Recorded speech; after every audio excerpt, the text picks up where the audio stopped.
আজকে ঘরোয়া ভাবে চটজলদি বানিয়েছিলাম হচ্ছে ফিশ ফিঙ্গার। তার জন্য বাজার থেকে আগে থেকে ভেটকি মাছের পিসগুলোকে এইভাবে কাটিয়ে এনেছিলাম, যার মধ্যে ম্যারিনেশনের জন্য আদা রসুন বাটা, কাসুরি মেথি, ডিম দিয়ে ভালো করে আমি ম্যারিনেশন করে রেখেছিলাম।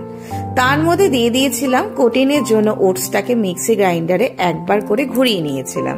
এর মধ্যে দিয়ে দিয়েছিলাম অল্প একটু নুন, মিষ্টি, আর দিয়েছিলাম হচ্ছে এর মধ্যে অল্প একটু কাসুরি মেথি। এরপরে দেখো ফিশ ফিঙ্গার গুলোকে আমি ভালো করে এর মধ্যে মাখিয়ে ডুবো তেলে, সাদা তেলে ভালো করে ভেজে নিচ্ছি। আহা, এর যা স্বাদ সে স্বাদে কি ভাগ হয়? একদমই না। কিছুক্ষণ ভাজা খাওয়ার পর এরকম ভাবে দেখো প্লেটে আমি দিয়ে দিলাম। সস দিয়ে কিন্তু দুর্ধর্ষ লাগছিল, সত্যি কথা। দাম দিয়ে কিনবো কেন, যখন বাড়িতে এত সহজেই এটা তৈরি হয়ে যায়। তোমরা কি আমার সাথে একমত বন্ধুরা? নিশ্চয়ই জানিও।